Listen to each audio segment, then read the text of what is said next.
Welcome back. Recovery Room Book Club, Blood Meridian, Part 2. In this part, we're going to be covering chapters 6 through 10. Real life took us away from doing it last week. So you know, and those type of things happen, but we're back now. Number 2. These chapters, good Lord, heavy chapters. Heavy.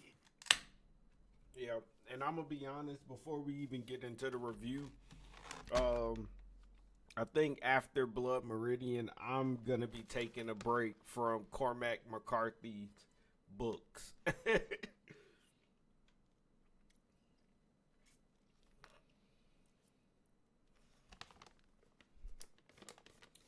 His writings are definitely a bit to digest.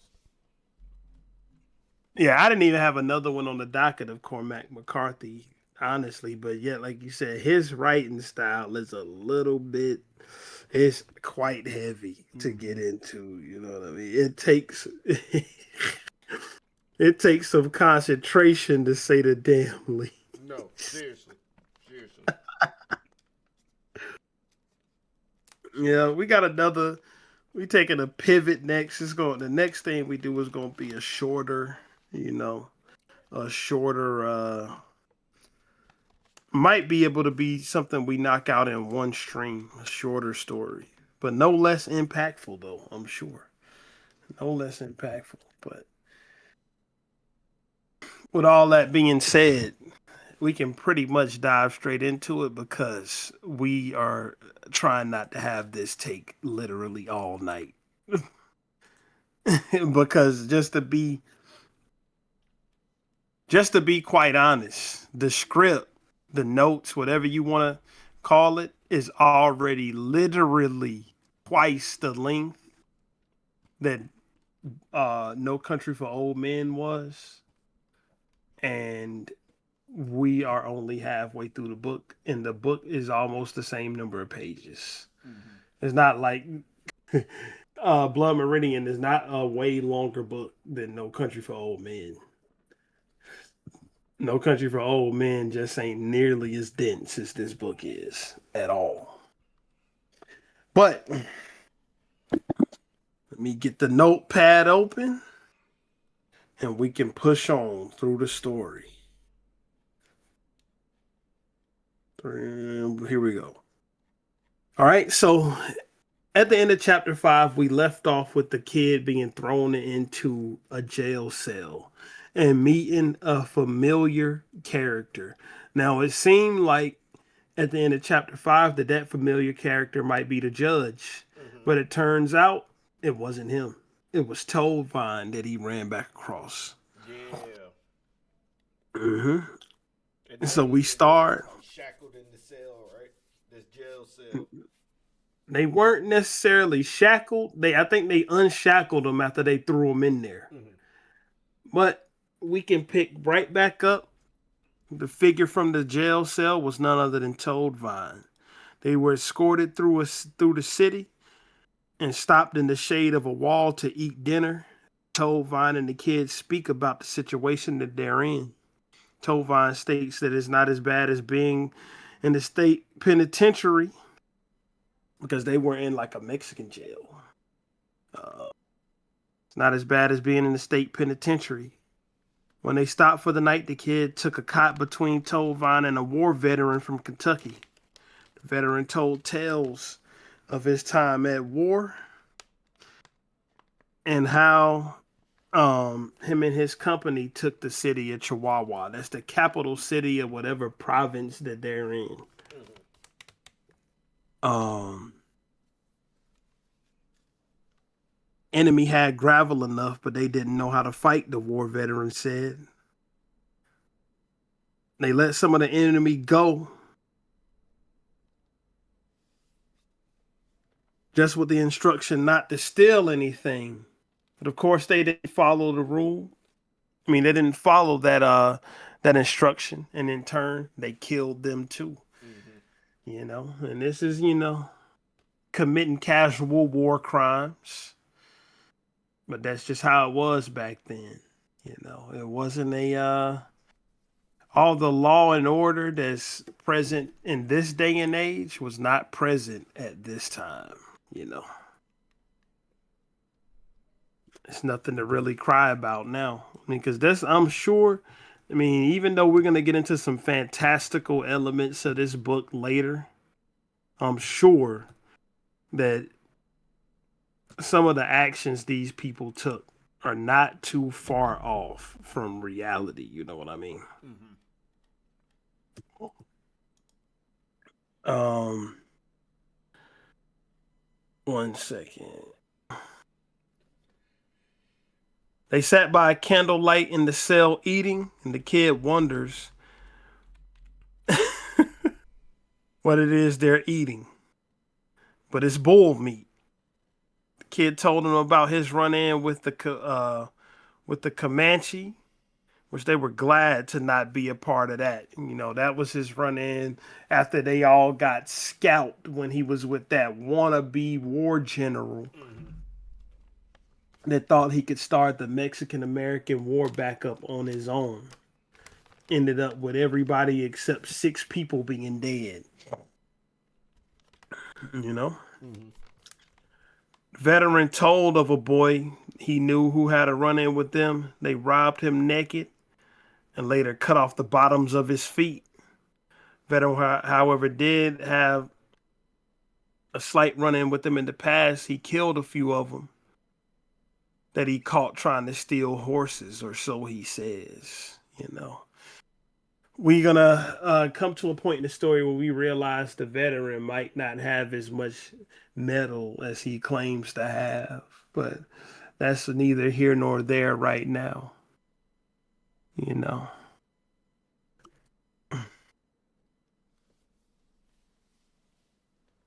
They saw Argonauts from the States. They were gold seekers headed south towards the coast. They saw girls with their face painted smoking cigars. Mm-hmm. They even saw the governor. And then they saw a pack of vicious looking guys riding on Indian horses through the streets half drunk. And now we're getting into it. Because you know who that pack of vicious looking guys must be. Mm-hmm. But let's carry on. They had weapons of every type, from revolvers to bowie knives to double-barreled rifles. Their horses clad in garb made of human skin, and their bridles made of human hair and decorated with human teeth. The riders were wearing necklaces of dried and blackened human ears. Also in their company was a half dozen savages. That's the derogatory term they use towards natives. It's not coming from us. It's just the way that it's written, and we're gonna recite it the way that it's written, like it or not. Um, anyway, 1 second. Dangerous, filthy, and brutal. And out in front was his childlike. Out in front with his childlike naked face rode the judge. Now this is where he comes back into play, not in the jail cell, but riding through the city with a gang. Who's the gang? We're gonna find out soon. All right. 1 second. It's still baffling me how this guy almost has I mean, it's essentially a baby face. There's no hair on his face and it's childlike. But and I know where it gets to a part in the book where they mention how big he is, and he's 24 stone. So that's I didn't convert that. What's that conversion? 336 pounds. And over 7 feet tall. So he's basically about the size of Shaq. Basically about the size of Shaq. Height and heft. Well, I'm And it's like the more that I read and the more I hear about the judge and the more that I'm like, seeing how he talks in the book, it's really making me wish there was like a TV show or a movie to see who they would cast for Bro, the who judge. could they cast as him? Like, I would think Vincent D'Onofrio, but he ain't tall enough. Mm-hmm. He They is can kind like of make six him look five. tall. They can make you, I, you know. I guess they could use like some forced perspective or something to make him look taller. Like all of those wrestlers, man, I wouldn't think that they were good enough actors to play him. Mm-hmm. Like Kane might be the closest thing that we have to him, Right. looks wise, but like, is he a good enough actor to portray this guy though? Oh no. Like to portray this particular guy, like especially with some of the things that we learn about him later, or not some of the things that we learn about him necessarily, but some of his portrayal that we see later is a better way to put it. Mm-hmm. Excuse me.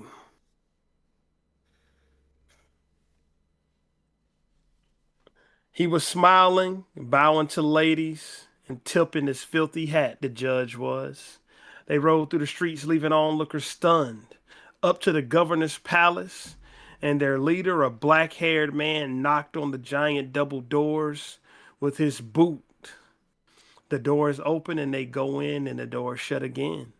Says he knows for damn sure what that's about. The next day, the judge and a few others stood out in the street studying the prisoners.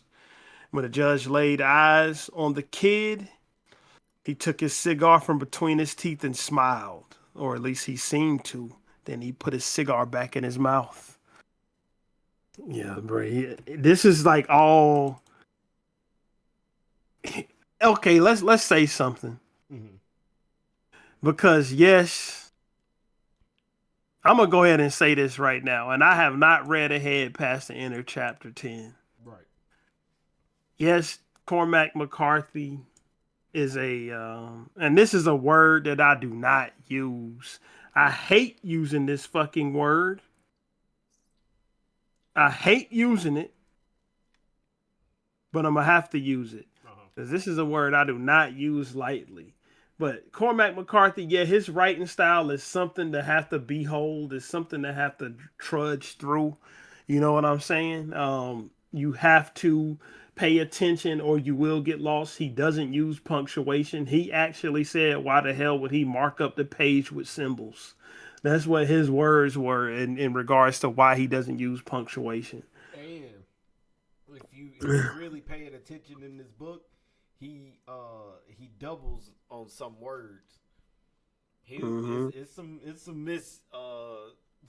some misproofread joints here. Some repeated. And that's what I thought too, but it's not though. Some of the ones I thought, bruh, he's just writing the way that we talk. Oh, like and. Okay. Yeah. Or when you see had back to back. Mm-hmm. And they had a time, something like that. Yeah. So I was like, man, what the fuck is he talking about? Then I had to go back and read it as if I'm from the perspective of that's me talking to somebody. See Not me. No, and I don't even mean to cut you off, but Go ahead. It makes perfect sense because I wasn't doing that either. I wasn't reading the book in the voices of the characters, if you will. I'm reading it, just as words. So that makes perfect sense I didn't even think about it that way until like just now. I mean, because I was having the same thoughts you was having, and I was like, yo, what the hell does that mean? What is he trying to say? And I had to go back and reread whole conversations at times and read it in the mindset of this is a conversation. Mm-hmm. This is two fucking people who can barely speak English proper English, that is, talking to each other 200 years ago. Mm-hmm. And I have to read it that way, or else this is going to start to look like a jumble of mess that's being spoken. And Um, if you read for long enough, it'll start to appear as a jumble of mess, a jumble of words, a jumble of descriptive words that but descriptions in ways I've never seen things being described. and this is the thing. And this is what I'm gonna say. Yes, we do need to take a break from Cormac McCarthy. Number one, the Cormac McCarthy books, they take a lot. This shit is taking a lot of fucking work for us to do. Like, this is taking a lot of work. For this part alone, there is 40 pages of notes. Mm-hmm. For these next 5 chapters, and we're not taking a break until the book is finished. But this book is a literal masterpiece, bro. Like, and I don't be saying that about shit. I hate to hear people say it about it, because in this day and age, on this internet, where hyperbole is the first thing that people run to try to clickbait something, like, that's not in the title of none of these videos. This is literally just us telling you what it is, a discussion of the book up through these chapters. But I got to a point where I was like getting tired of reading about them going from this place to that place and making camps. Mm-hmm. Like, I ain't even gonna lie. But then as I got to the end of chapter 10, and we're gonna get to it, you see the reason why they are all over the fucking place making camps here and there and seeming like they're wandering aimlessly. Mm-hmm. And the stuff that transpires in chapter 10 shows you that they may not just be wandering aimlessly. You know what I mean? Mm-hmm. And it's something that you have to be patient enough to sit through and let it come together, or else you won't get anything out of it. Right.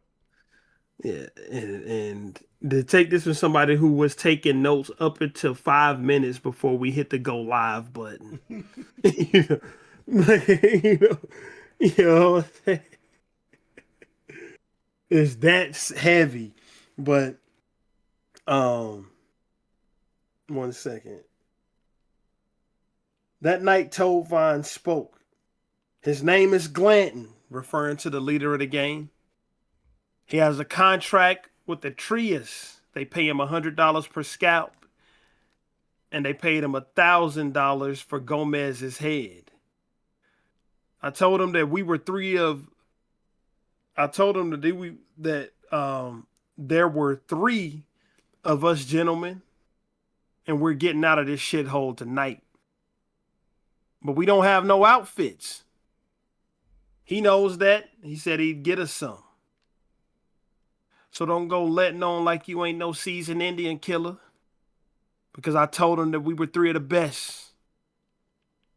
And the next day, they rode single file through the streets with the governor and his party bowing and smiled, being adored by onlookers, with Tovine and the veteran and the kid bringing up the rear. There's company. There were 2 men named John Jackson, one of them black, one white. There was bad blood between the 2. As they rode White John, I ended up calling the motherfuckers White Jackson and Black Jackson, though. Mm-hmm. So I think I called them in the notes White John exactly once, and then reverted to calling them White Jackson and calling the black one Black Jackson. Mm-hmm. That's damn near what they call them. They call them the black. That's what they call them.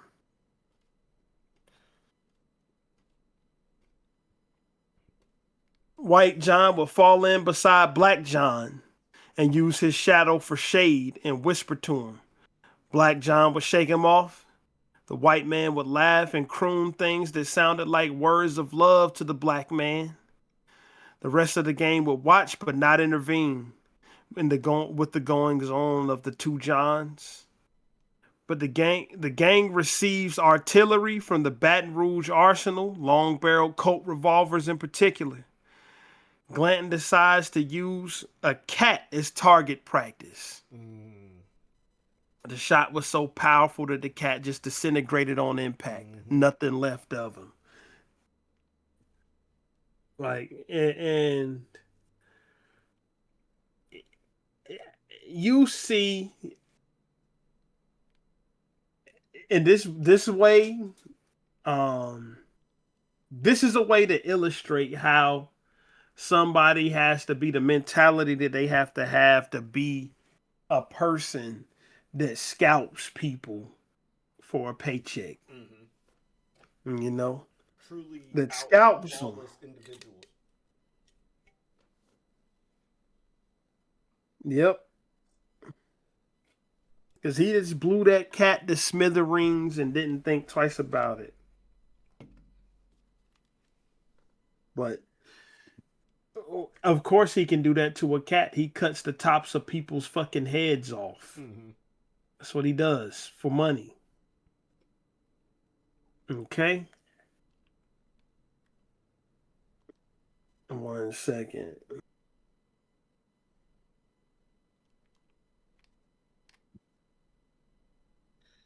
Hold on. I'm getting text messages left and right. Let me. 1 second.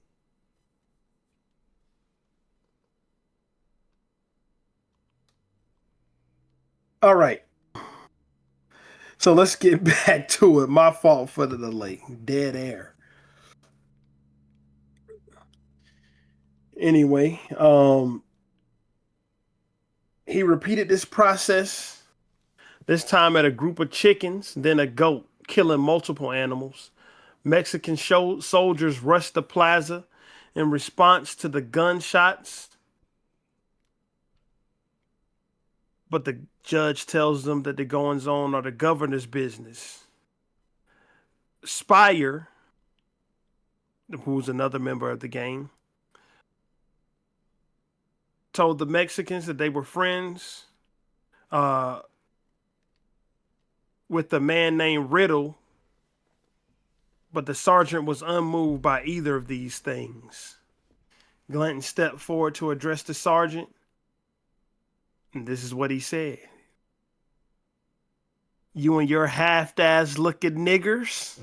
So now they done just evolved into calling anybody that ain't white a nigger.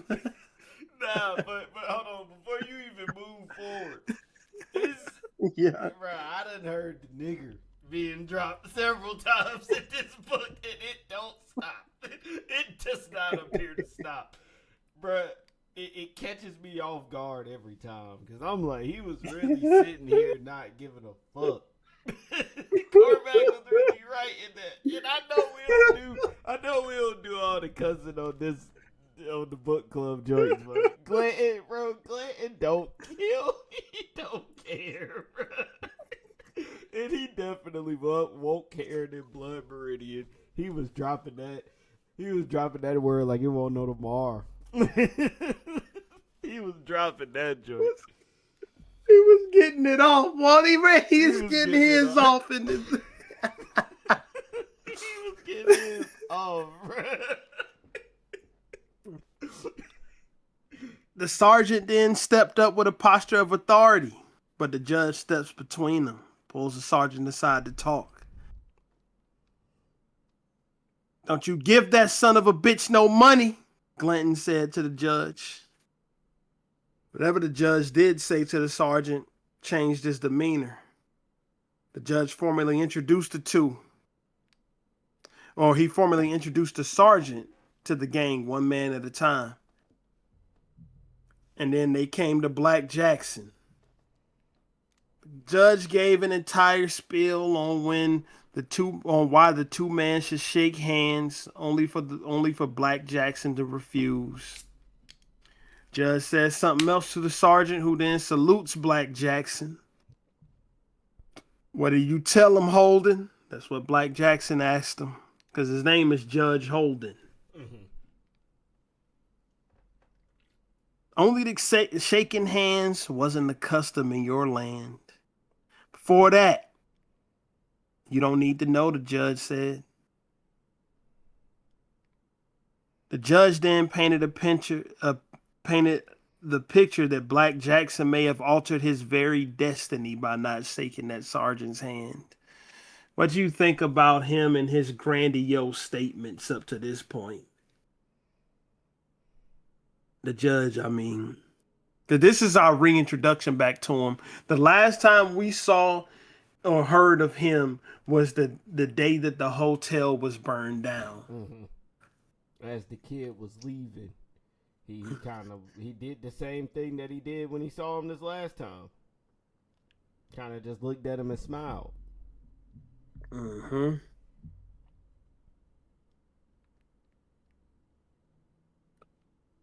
The gang and then continued to ride until they decided to make camp for the night. Told Vine, the kid, and the veteran sat away from the rest of the gang, unaware that that they replaced 3 men who were killed. A group of Delawares, who were Native American mercenaries, who rode with the gang, also set apart from the rest. The gang continued to ride the following morning. Told Vine had fallen in with another fugitive in the game named Bath Cat. Maybe they realized how much they had in common. The two make a bet on which Jackson would kill the other first. Bath Cat wore good boots, had a nice gun, but his hat was rancid, his shirt was in tatters, and his eye drooped due to a previous knife wound. Bath Cat looked at him. You've not hunted no Aborigines before. Told Vine said back, who says that I haven't? Bath Cat, I know you haven't. You'll find them quite lively, though. Bath Cat saw right through Told Vine's lie about being a scalp hunter. Straight through it. And if Bath Cat saw through it, then the rest of the motherfuckers saw through it too. or the rest of the gang. Let me pare back.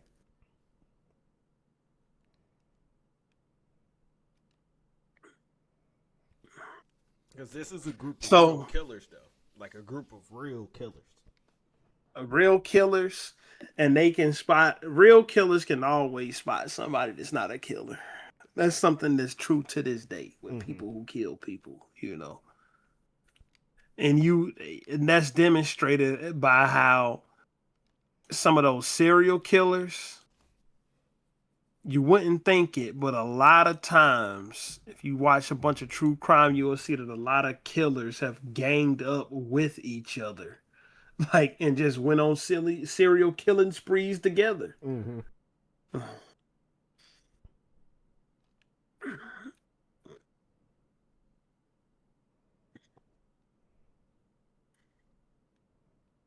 Bath Cat had a number tattooed on his arm that Told Vine would later see in a Chihuahua bathhouse on the corpse of a man that was hanging from a tree by his heels. The gang continued to ride through a forest and then between mountains and across a plain with no rest, no breaks from the morning to midnight. They spent the night in the corral of an estate and they ate a goat that they killed. The next day they rode into some of these Spanish names. I'm going to butcher them. Carolitos. The people of the town gathered to onlook the gang. They referred to the gang as the Texans with looks of wonder and awe. They camp out on the plaza except for Glanton, the Brown brothers, and the judge. They went to the estate of General Zolga. The night passed without incident. The next morning, as they prepared to ride out, a family of magicians requested to be escorted to the north. And this is when things get interesting. Family of magicians. They'll be referred to as magicians and maybe jugglers. Because they were referred to as both in the book, and I think I referred to them as both in the notes.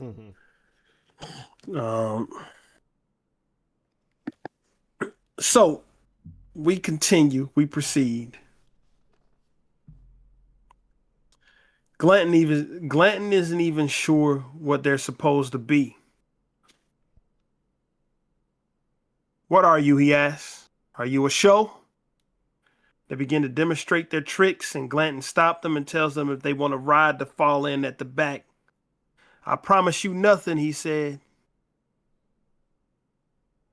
They crossed the Casas Grande River at noon, rode past areas where Mexican soldiers had slaughtered an encampment of Apaches years ago. The remains still scattered about the ground. They made camp that night in the windy plateau. Family of magicians stupidly try to set up a tent which just blows away with the wind. As the family of unpacked, Glanton addressed the father. You there, do you tell fortunes? Yes, he replied. Then he fetched his cards, led his wife away from the fire, sat her facing into the night, away from the gang. He asks her if she can see. She says no. Good. This is the juggler talking. The juggler tried to give the cards to Glanton, but he waved them away. But Black Jackson steps forward and picks a card. Card called El Tonto. The woman correctly guesses it without ever seeing it.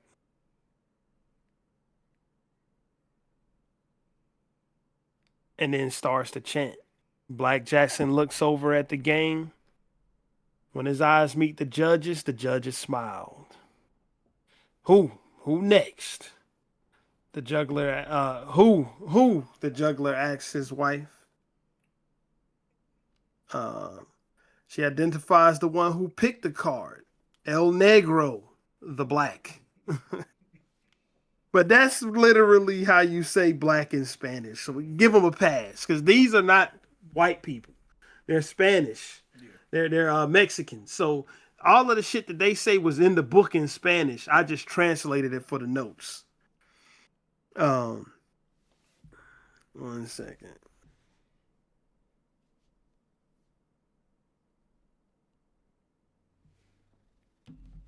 All right, I lost my place in the notes, but I think I'm going to find it right now. Yep, El Negro. The woman continues speaking. What does she say, Tobin? Nothing but idolatry, Blackie. Don't mind it. I think Tobin is like Irish or something, but I'm not doing an accent. What does she say, Judge? The judge smiled and then spoke cryptically. I think she says that in your fortune lies all our fortunes. And what fortune is that? You're a drinking man. You're a drinking man, Jackie. No more than most. I think she'd have you beware of the demon of rum. Prudent enough, Consul? What do you think? That ain't no fortune, Black Jackson said. But it is, and she's right. Black Jackson frowns at the judge. Don't frown at me, my friend. All will be known to you at last. To you as to every man. The gang seems to weigh the judge's words. The juggler goes around to members, but no one dared pick the card. When it comes to the judge points the finger over at young Blazarius. Like, see, he pulling words out, which means Blaze, which he's pointing at the kid. Who? The young man? The juggler approaches the kid and urges him to take a card. Kid looks at the gang and hesitates, and then he takes a card. Kid had never seen cards like this before, but yet the one he held felt familiar. The juggler calls out the name of the card. The wife repeats the card. Who? The juggler says. And she replies, the young man. Now, keep in mind, she can't see who picked the card, but she's guessed who was holding the card 2 times correctly now. Mm-hmm. This is what we call divination. No, or something of the sort. What do you think about what's going on so far? It's getting a little crazy. It's getting a little crazy, and it's getting even crazier that the judge is kind of egging this on. Uh, it the I'm having a real hard time figuring out whether I think the judge is super spiritual or some type of, supernatural in some way. He gives supernatural qualities.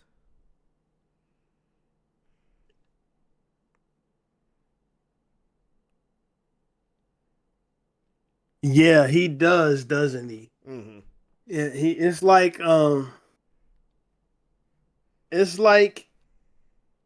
he's some sort of phantom or something. Right. And or at least somebody that's into the occult, because I mean he's having the time of his life during these card drawings. It's like almost like tarot readings or something, but it's not quite that. Um, but he's having the time of his life. So he's at least at this point. It seems like he's into the occult, but he might be the occult. I mean, we don't know. Mm-hmm. That's like again. I haven't read any further than chapter 10, so we can continue.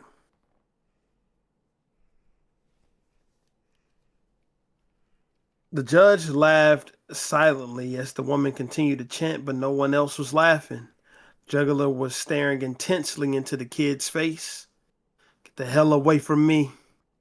But the juggler only leaned in closer. The kid spoke again, but the juggler did not react. Then a man named Tate from Kentucky whispered to the juggler, and he backed off of the kid. The woman had stopped chanting at this point. Who next? The juggler said. El Jefe, said the judge, and the juggler turned his attention to Glanton, the chief, the boss.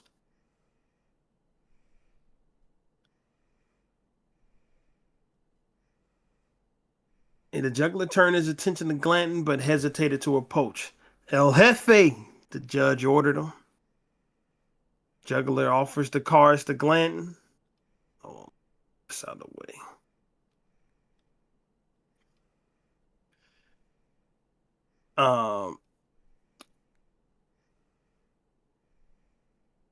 He takes one card and the juggler puts the rest of them away. He then reached out for the card Glanton held, and it disappeared in the thin air. Juggler's eyes darted around in search of the card. Where it had gone, had Glanton even seen it? The juggler trips and falls into Glanton, who pushes him away. At this point, the wife was just gibbering. Shut her up, Glanton orders him to do. But she just keep repeating, the carriage, the carriage. Card is lost. I saw it in the dark river. This might be mistranslated. I did the best I could with the translating, but she was speaking in Spanish. Mm-hmm.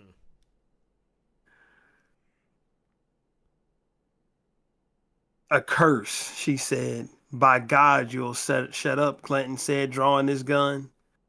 A hearse full of bones, she said. Then the judge steps through the fire and puts his arms around Glanton. At the same time, someone rips the old woman's blindfold away. Her and the juggler move to the other side of the camp. The next morning, they ride on. The juggler at the front of the pack riding aside Glanton as they enter the town of Llanos. Let's stop right there. Hold your daggone horses. What just happened? Mm-hmm. Glanton drew a card. It disappears in the thin air, and the woman, the fortune teller, divination, soothsayer, whatever you want to call her, starts going into a trance, basically, and just chanting these weird, cryptic things over and over. Basically, coming to that all culminates with her saying that Glanton is cursed. Mm-hmm. Which Glanton I would doesn't seem to imagine be. very scary to hear. Very scary. Scary to hear. Scarier to hear after the damn card disappeared into thin air. Right.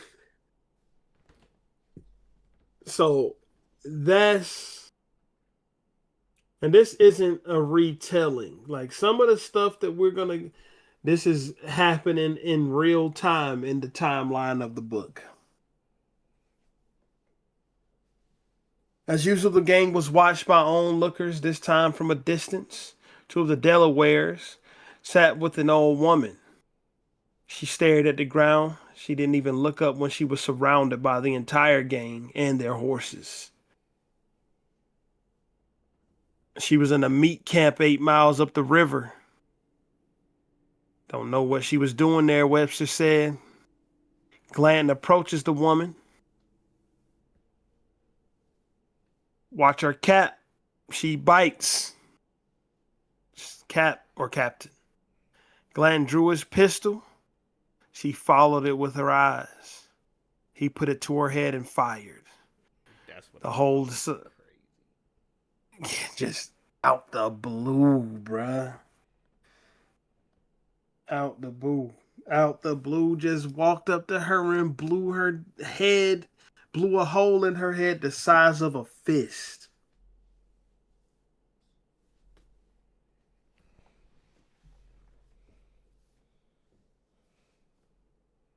Like, what do you just make of that? Just that right there. It caught me so off guard. I really wasn't expecting to read that he was gonna blow a fist size hole in her head. I really didn't know what to expect of that. And just when I think this book can't get any, not worse as in like a terrible read, but worse as in, the things that are happening in the book, it never ceases to amaze me. Like I'm eager to see what's gonna happen, like, more towards the end, but reading that this lady got her head blown off like that just totally caught me off guard. And then what's even makes it worse is what happens next. Mm-hmm. McGill, get that receipt. Mm-hmm. And a man stepped forward from the gang holding a knife and scalped the corpse. The gang opens chapter 8 by going to a bar. Everybody knows you follow up a scalping by going to get a drink, huh? Mm-hmm. Anyway.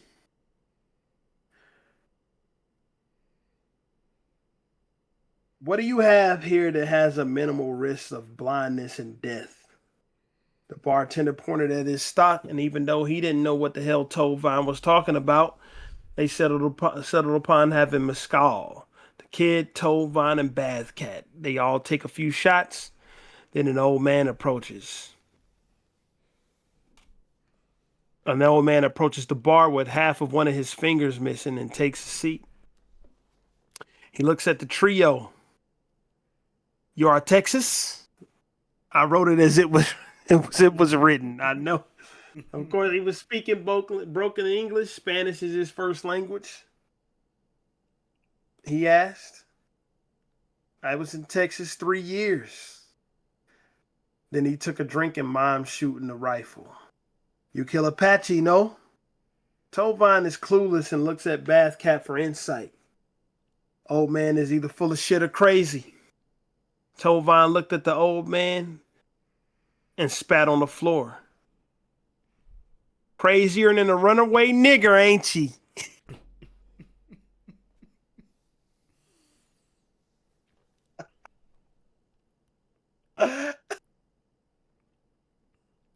Cormac Crazier than a runaway nigger, ain't she?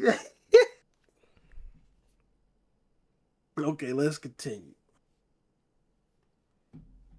That same time, the man on the far side of the room groaned. He walked across the room and whispered something to another group of men, and then more groans came.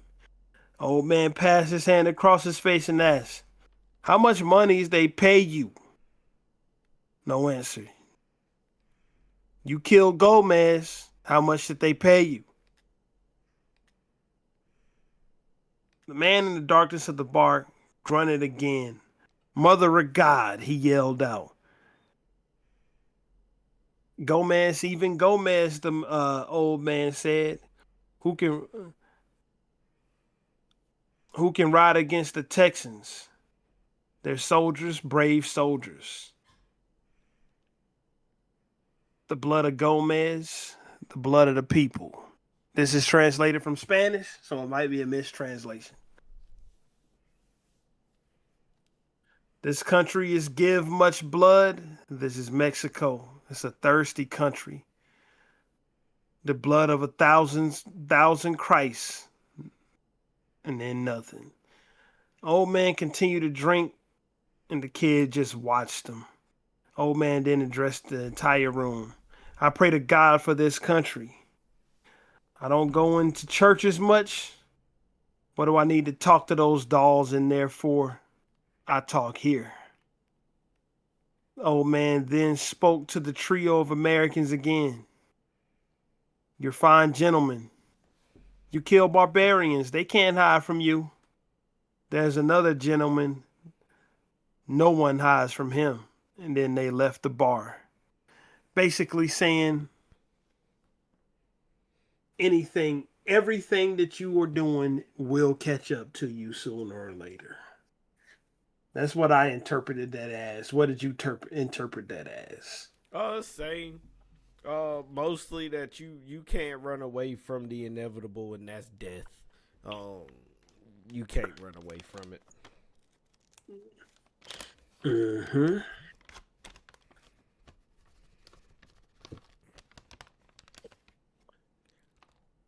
That was his son, the man screaming from the corner. One of the boys he was playing cards with cut him with a knife. Then why don't he leave? I asked him the same thing. He had a question for me. Where would he go? So this was Bath Cat speaking to the old man in Spanish. In the pre-dawn hours of the next morning, the gang prepares to ride out. There were boys watching them from the dark. No one knew how long they had been there. They rode through an Indian camp at mid-morning, and that afternoon, Black Jackson caught back up with the gang and rejoined them, but he didn't notice the veteran who joined with Tovine and the kid was missing until that evening. The judge had made his way over to the kid and Tovine and asked, "What became of Chambers?" So the veteran got a name. "I believe he quit," said Tovine. "Quit?" the judge asked. "I believe so." "Did he not ride out this morning?" "Not with us, he didn't." "I was under the impression you spoke for your group." "Well, it appears he spoke for himself. Last I saw him was yesterday evening, but not this morning." Then the judge just looked at him. "Hell, I thought you knew he was gone," Tovine said. "Ain't like he's small, you can't miss him." The judge looked at the kid and then at Tovine, and he just rose and left. Like, no one ever knows. You can never tell what this guy is thinking until he commits whatever action he's gonna commit. Yeah, so like he's pretty much still an enigma at this point.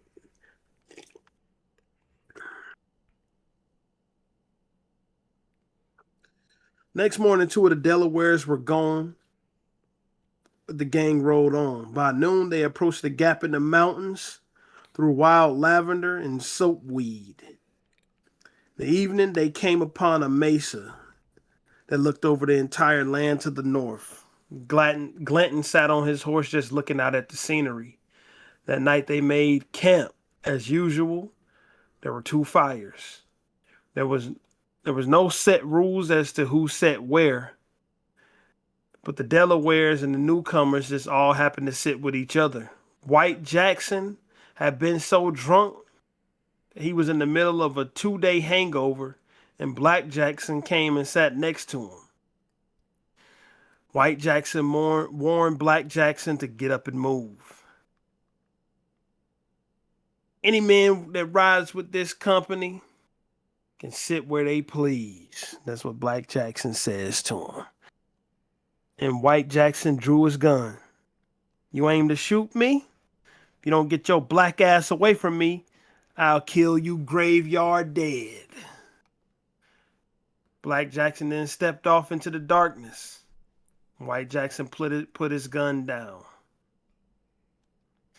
The tension seemed to ease just for an instant before Black Jackson stepped back into the light with his Bowie knife. As White Jackson smoked his cigarillo, Black Jackson cut his head off with one swipe.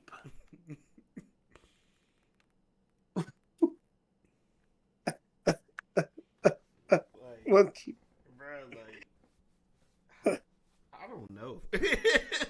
I don't know at this point. It's like you can't run from it. In this book, death is inevitable, bro. Like, death is inevitable. Just cut his head off with one clean swipe.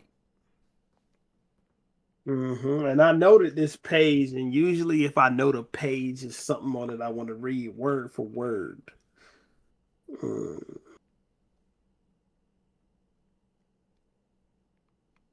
But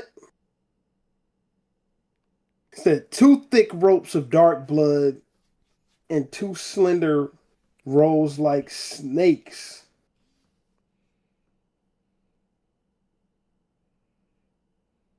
from the stump of his neck and arched hissing into the fire. The head rolled to the left and came to a rest at the ex-priest Tobin's feet, where it lay with its eyes aghast. Oh, man. So that happened. Next morning, they rolled on, leaving White Jackson sitting in the same position where he had been the night before, save for his head. They had not been riding for an hour when they were ridden upon by Apaches. Let me take a sip. They were crossing the western edge of a playa when Glanton stopped and looked towards sunrise. Tovine and the kids sat on their horses looking out across the landscape with the others, and they could hear something coming. Sounds like a pack of hounds. Another man says, it sounds like geese to me. Suddenly, Bathcat and one of the Delawares turned their horses and called out to the company. They began to ride toward what would have been the shoreline of a dried up lake bed. They frantically secured their horses and dove to the ground, laying with their weapons at the ready as the Apache riders began to appear out on the far side of the lake bed. They rode towards the gang just as silhouettes in the sunlight. They'll swing right, Glanton said, and that's exactly what they did. Basically favoring the arm that they used to shoot their bows. So they was getting ready to put on a killing. That's what these Apaches were here for. Not to talk, not to ask. You see Apaches, you die. That's what it seems to be in this setting, at least. And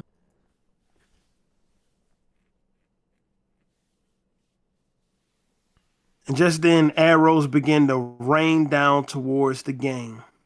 Then the first rifle shot cracked. The kid held a Walker revolver in both hands, firing at the riders as if he'd done this before. The riders passed within 100 feet of the gang, and there were about 50 of them. And then they vanished beyond the edge of the lake. One of the horses lay across the ground while the others were still standing. though they were riddled with arrows. Tate and Doc Irvin went to check on them.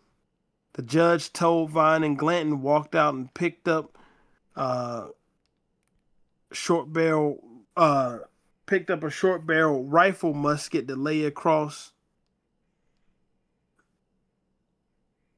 That they came across as they approached the dead man.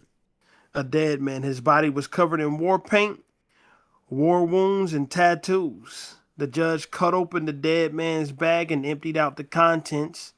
Among these were animal guts, which the judge pocketed for some odd reason. What do you think about that?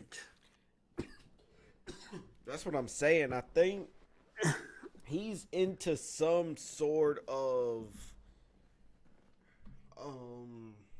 otherworldly activity, I would say. I don't know whether it's, witchcraft. I don't know what it is exactly, but he is definitely an odd character. He's not normal by any means. Yeah, he is. Just his actions, the secrecy, the nonchalant nature in which he handles certain situations that they get into.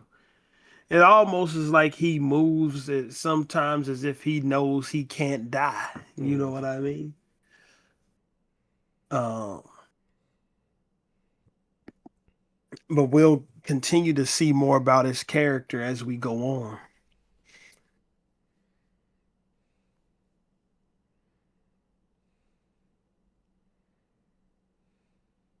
Judge looks through the rest of the contents of the man's bag, and then he just cut the man's underwear right off. Removed the bag that was tied next to the man's genitals and pocketed it. And then lastly, he scalped the corpse. The gang continued to ride across the lake of fine gypsum. That night some of the horses went crazy with snow blindness to the point where they had to be shot. The next day, 2 Delawares split off from the gang, and they headed back to Jonas. Oh, the 2 Delawares that split off from the gang back in Jonas returned, and they had the old veteran's horse with them, still saddled and strapped with his rifle, but they didn't have the veteran. The gang burned all of his belongings in a fire, and then they rolled on. They came across a carriage with horses tied to it, grazing on dried up grass. The gang approached, and the horses began to run, dragging the carriage behind them. Black Jackson halted the horses. Glanton opened the carriage, and inside were 2 dead men and a dead boy. Glanton just took the ammunitions and guns from the carriage and passed them out among the gang. So, of course, no remorse. No care that you're robbing a dead man and 2 dead men and a dead child. You have to get it how they live. Survival of the fittest in this Wild West. Yep. And I mean, you got to look at who Glanton is. He ain't looking at that. Ain't his problem. Glanton is that y'all got a leader. He's the leader of a band of professional scalpers, human headhunters. That's what he does. And he got $1,000. Let's just say this has had to be after slavery. Let's just say this is 1875. Let's do the conversion rate.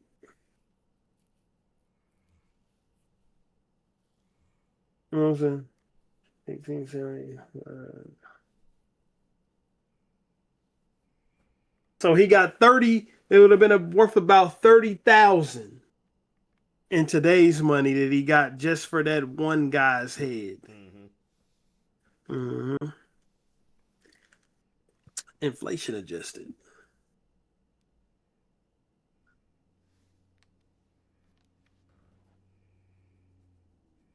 They took 2 of the horses and then waved the others away. The horses ran off across the floor of the canyon with the dead man still hanging from the door clapping upside his head.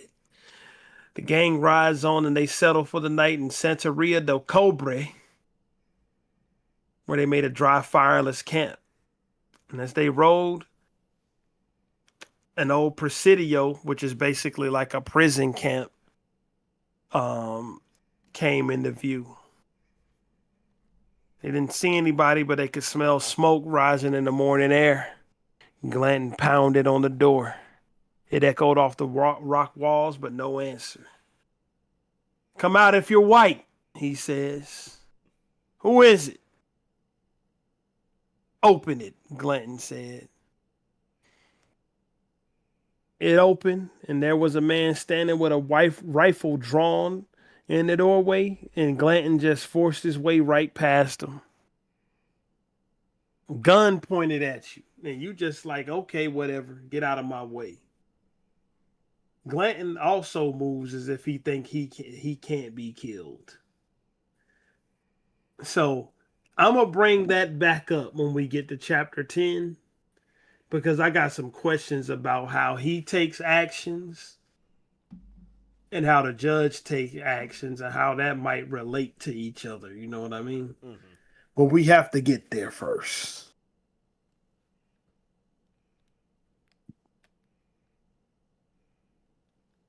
They rode through and dismounted and tied their horses. "Thought you were Indians," they said. They were 4 survivors from a party of 7. Came to the mountain looking for precious metals. Had been holed up in this presidio for 3 days. They were chased here by natives. One man propped against the wall. One man who was propped against the wall was shot through the chest. Irvin looked at him. Irvin is a doctor. "What have you done for him?" "We ain't done nothing." "What do you want me to do for him?" "We ain't asked you to do nothing." "Well, that's good, because there's nothing that can be done." It's like they just have a good time. You know what I'm saying? Taunting people with the idea of life and death. "You want me to help this guy?" "We ain't asked you to do a damn thing." "Well, good, because I couldn't help him anyway." What was the point of that whole conversation? What's the point in that? You know what I mean? Bro, it seems like they just the killing is the entertainment at that point. Mm-hmm.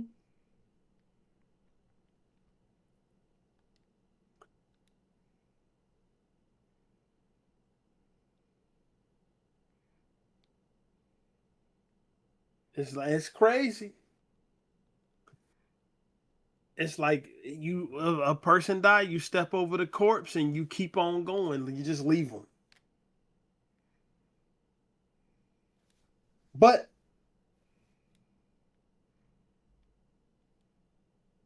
the prospectors that were holed up in the Presidio were destitute, had been making night runs for water and eating a dead mule that laid in the corner of the yard rotting.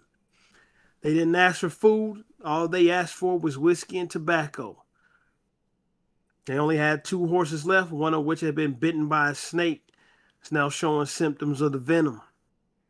One of the American horses approached the disfigured horse, sunk his teeth right into his neck. Irvin said, "Why don't y'all shoot that thing?" And he said, "The quicker it dies, the quicker it'll rot. And you aim to eat a snake-bit horse?" Squatters didn't even know he was snake-bit. But I don't know how you didn't know his head was swollen, and it was swollen to the point where the skin and meat was coming off the bone of that horse. But they were delusional too, probably losing their minds because they were starving and eating a rotten horse, probably infected with all type of parasites. Mm-hmm.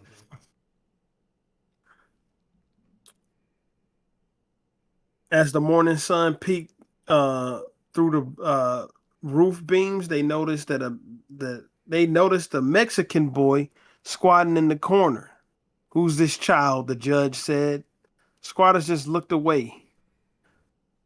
The judge sat breaking ore samples with a hammer, from which he claimed he could read the story of the Earth's origins. He lectured a small crowd, a few of which would counter him with scripture. "Books lie," the judge said. And this is him. This is his first overt just speaking out against the Bible. Mm-hmm. So you and leans more into what you said. What type of otherworldly or what type of satanic activity is he into? Mm-hmm. You know, God don't lie. No, he doesn't. No, he does not. And these are the word and these are his words. He speaks in the rocks, trees, and bones of things. And that's flat out paganism. Mm-hmm. That's what pagan, like people who have pagan beliefs, that's what they believe. Like they basically believe God is nature, you know. So giving some more clues as to what the judge's way of thinking might be. Judge had easily brought the doubters around to his way of thinking and then laughed at them as if that they were fools. And at that point, I started thinking the judge might be Satan. Yeah. That's when I started thinking that he might be the an incarnation of the devil. Because in the Bible, the devil's objective is to just make you believe anything except for in God and Jesus. Mm-hmm. He don't care what it is as long as it's not that. And you see that demonstrated as what the judge said. They countered him with scripture. And then he said books lie flat out. And the words of God are not in a book. He speaks in the rocks and the trees and bones of things. And then, as soon as he convinced them, he laughed to himself and he thought of them as fools. There's some devilish. That's the exact activity that the devil would follow. That's just what he would do. I mean, he's also acting as if I can get you to believe anything. The same way he did in the beginning with the preacher. He went in there and he made the people that the preacher was preaching to, he made them believe that, he did all these heinous crimes.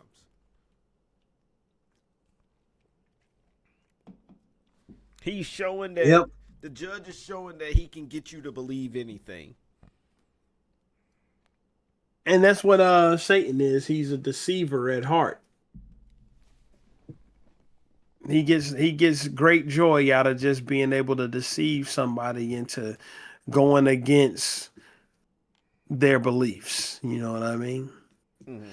Yeah. So we continue on.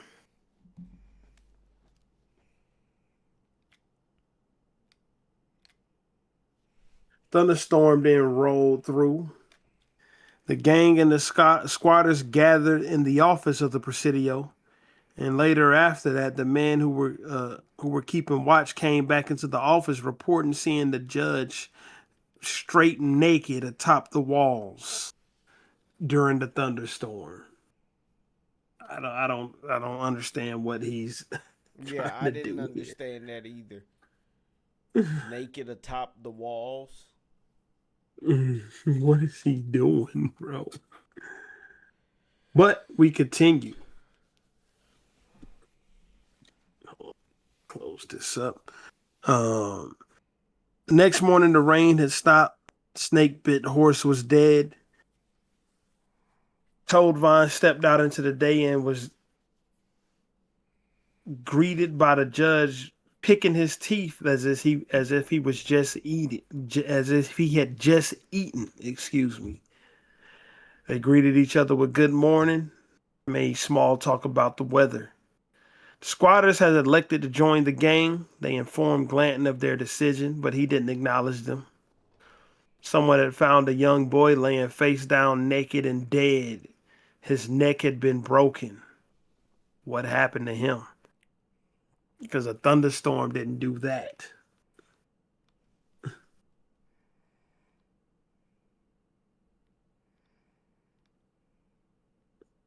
Anyway, we continue.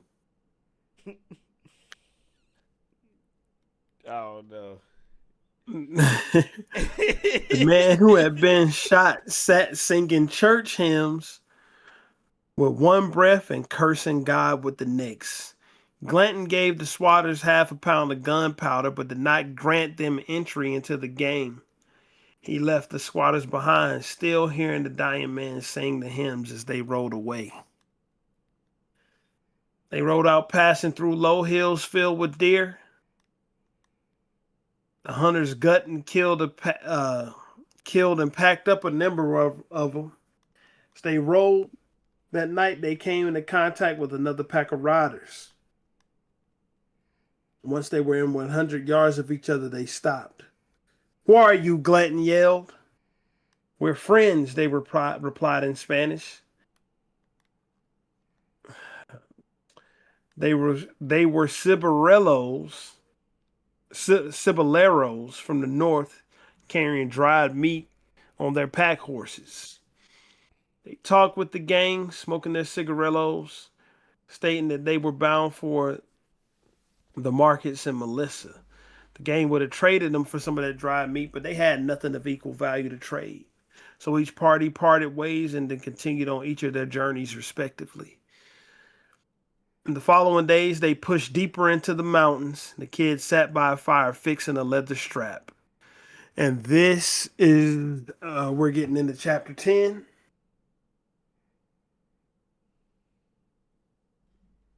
And this is where we're going to go through quite a lengthy thing. This could not be summarized and dumbed down much. It has to be stated outright the way that it's written. Like I didn't just copy down, and I'm not gonna just read off the pages. Mm-hmm. I did notate it, and then we're gonna add commentary to it. But this, I'm just saying that this particular part has to be. We have to go through it. We have to buckle down for this one for the long haul. You know what I mean? So.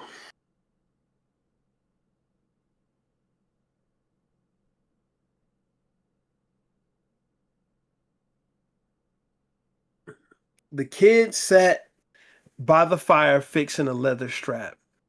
"Have you done this before?" asked Tobin. "Not me." "Well, you seem to have a knack for it." "More than me.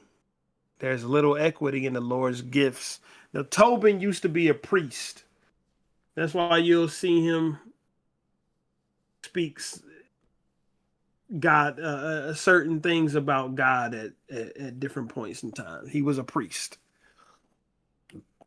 Yeah, we got to chapter 10 only an hour and 15 minutes in. I swore that this was going to take us 3 damn hours.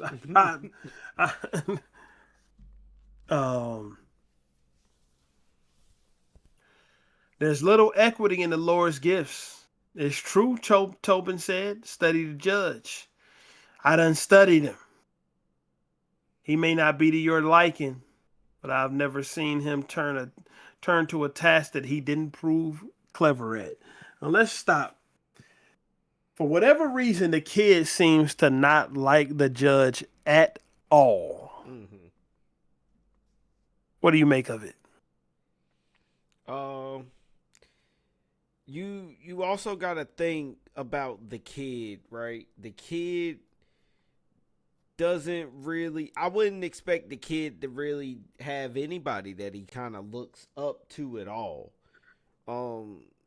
And I don't know if the kid kind of sees through the judge, or if he just straight up just doesn't believe that the judge is who the judge says he is, or who he appears as he is, which is like this bold figure of I can do what I want. Larger than life type figure. Yeah, like larger than life. It's kind of it makes you wonder, because I would think the kid, I mean, he's cheated death, essentially. So he probably feels like he's that guy as well. And it kind of seems like the kid also lucks up. Like he kind of has like a gift too, which is luck. He always finds, like, when he's at his rock bottom lowest, he finds a gang, or like he finds something to kind of give him a boost until the next thing happens. So I feel like the kid has a reason to not really look at anybody like they're cool. I mean, I'm using cool as a term, but the judge is far from like cool. Like it's the judge is almost like a figure. Like he's not really like a person, if you will. And the kid seems to be just an out and out doubter of whatever the judge is supposed to be. Mm-hmm. I agree. He an out and out doubter of him.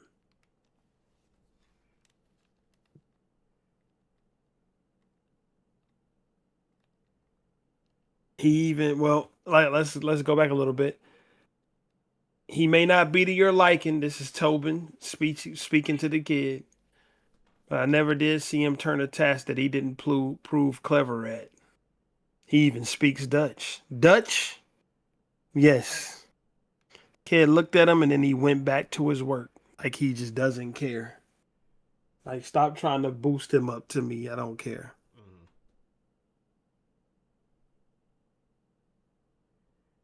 I've heard him do it, said Tobin.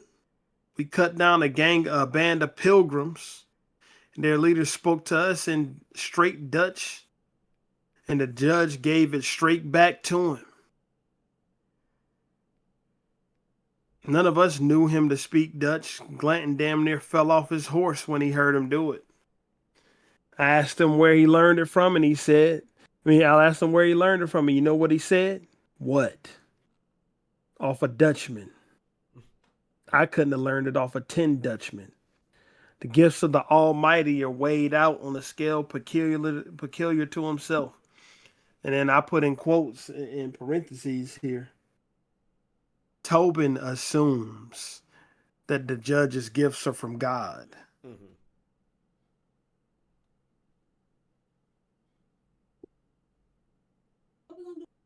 Hold on.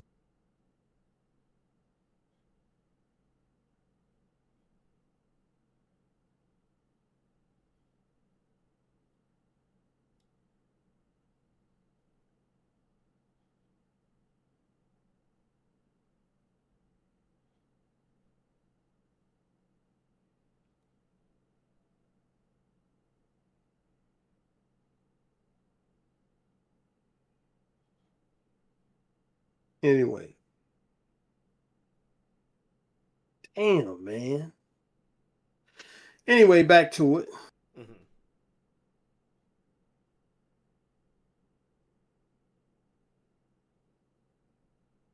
And like I said, I put in parentheses again. Tobin assumes the judge's gifts are from God. But, because at this point, judge, at least to me, seems to be anything except godly. It's not fair, but if you ask him, he'd be the first to admit it. Who? The Almighty, Tobin said. Tobin looked across the fire at the judge.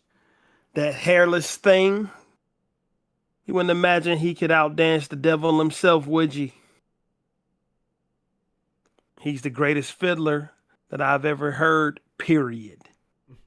He can cut a trail, shoot a rifle, ride a horse, track a deer. He's traveled the world. The judge and the governor has sat up one night discussing their travels in 5 different languages, and the governor himself is a learned man, but he's no judge. But maybe this is the Lord showing how little importance he places on the learned. Like, how much could their knowledge mean to one who knows all? Mm-hmm. So to me, it sounds like, because Tobin is conflicted on how he feels about the judge. So it sounds like that he might be stating here that yeah, the judge has all of this knowledge bestowed upon him, but at the same time, he's wicked.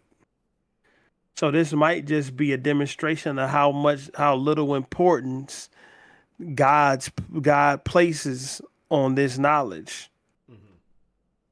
Because the forbidden fruit that was eaten in the Garden of Eden was from what? The tree of knowledge. But I don't know. Maybe I'm just reaching with that one. Anyway, I think Judge is a ghost. I think he a is ghost. not well, maybe not a ghost, more of like a spirit. Um, Okay. and this is just speculation. I'm just throwing this out there. I feel like he's definitely like a spirit of evil, but it's more or less like immense evil.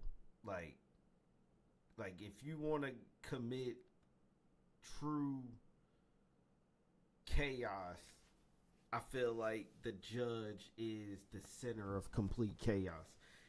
And he can incite others to that's why that's why he's with the people that he's with, because those people also are um instruments of chaos.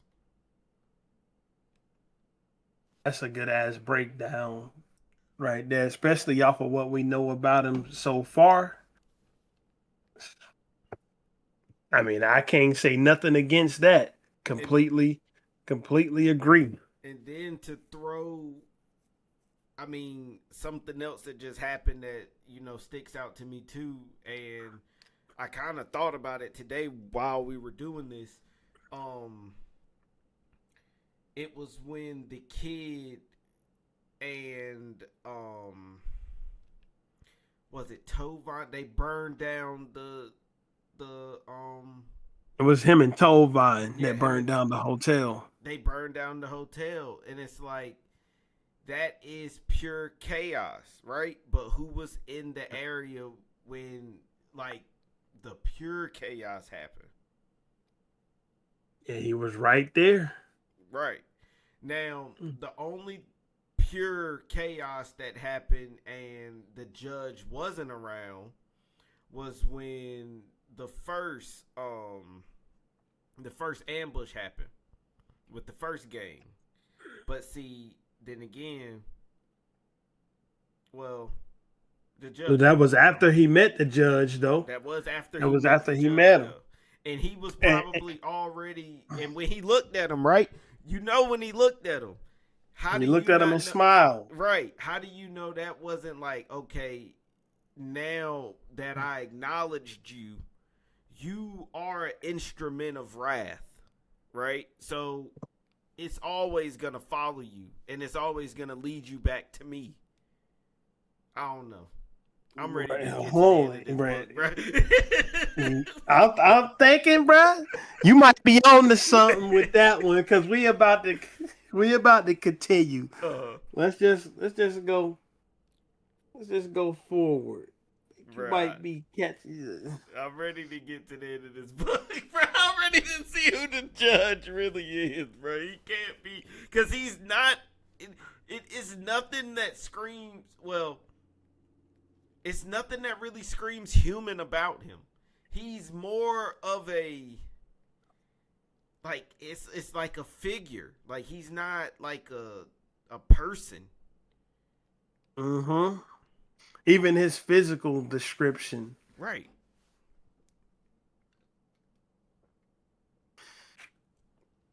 Anyway, God has an uncommon love for the common man, and godly wisdom resides in the least of things. So it may be that the voice of the Almighty speaks most profoundly in beings that live in silence. Now, the kid thought him to mean birds and bugs and things of that nature. We said no. The voice of God is spoken through the common man. I ain't heard no voices. But when it stops, you'll realize you've been hearing it your whole life.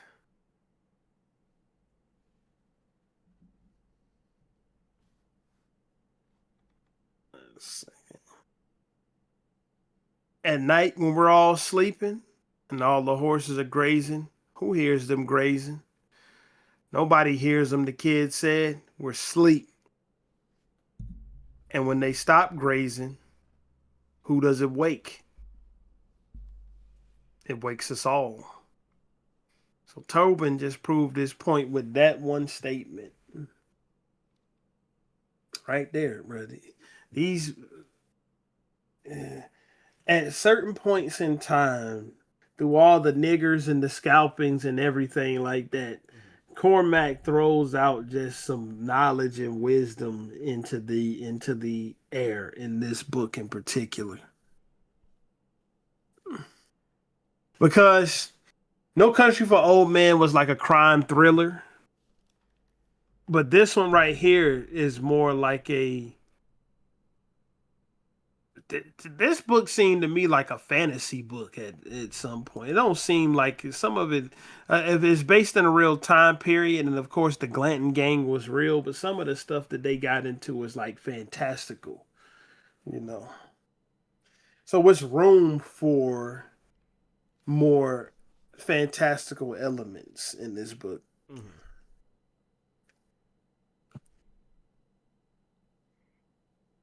Anyway, the kid then asked, "What about the judge?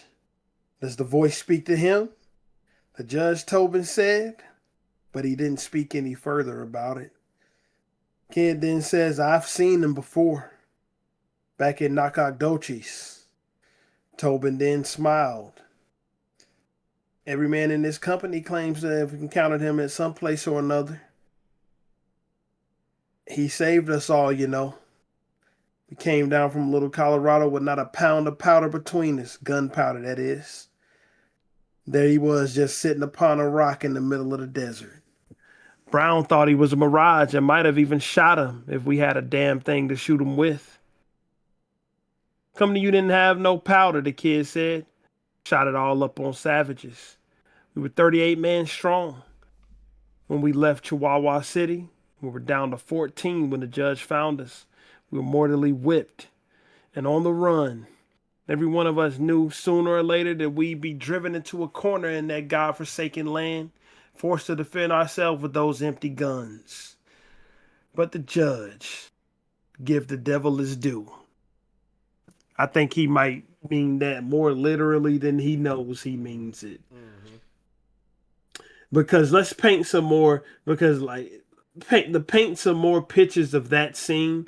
Not only is the judge sitting in the desert, seemingly out of nowhere, on a rock, he's sitting there on the only rock that's around that can be seen with the eye. Right. So this is not a place where rocks naturally form. But he's found the only one, or the only rock in that place found him. Or, something else is afoot. Like I said, to me it seems like he's some sort of phantom. Right.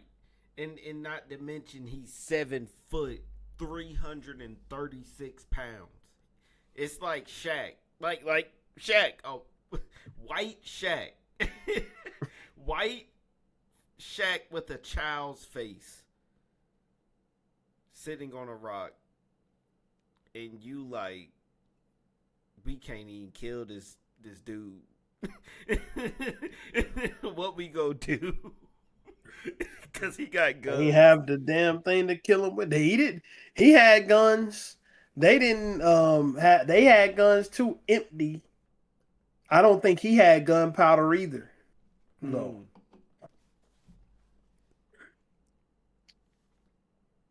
We were out on the plain all day and night, nowhere to run and nowhere to hide. The Delawares kept calling for halts, putting their ears to the ground. Don't know what they were listening for. We knew the bloody niggers was out there. That was enough info for me, Tobin said. The next sunrise, we were down to our last, constantly looking over our shoulders. Then at the meridian of the day, we came across the judge. No other rocks around, just the one that he sat on. Irvin said that he must have brought it with him. He had the same rifle that you see him with right now. He gave it an engraving, Et in Arcadia Ego. And I look, and that's a Latin phrase, and it translates into even in death I am. A reference to a reference to the lethal in it, Tobin said. It's common enough for a man to name his gun. This is the first time I've seen one with an inscription from the classics, meaning old books or from the language of Latin, which is a dead language, is not even taught anymore. Mm-hmm. I think that you know, it's a dead language, so called, but it's starting to creep back up in popularity. But anyway, we continue.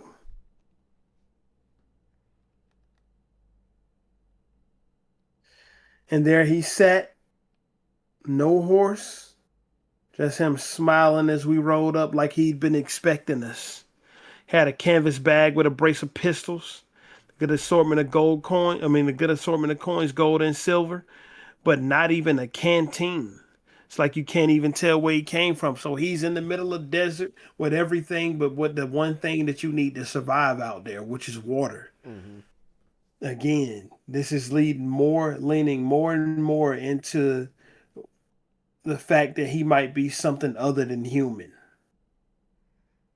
You know?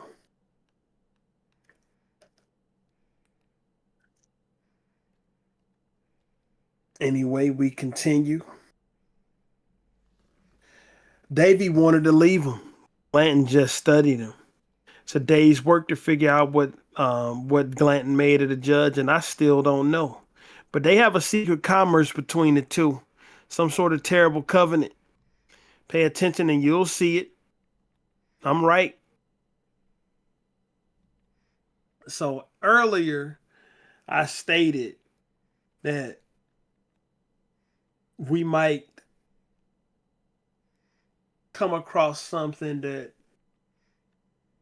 we kind of got an idea why the judge behaves how he behaves, like he just literally knows that he can't die. But then when I said that, you said Glanton behaves that way also. Mm-hmm.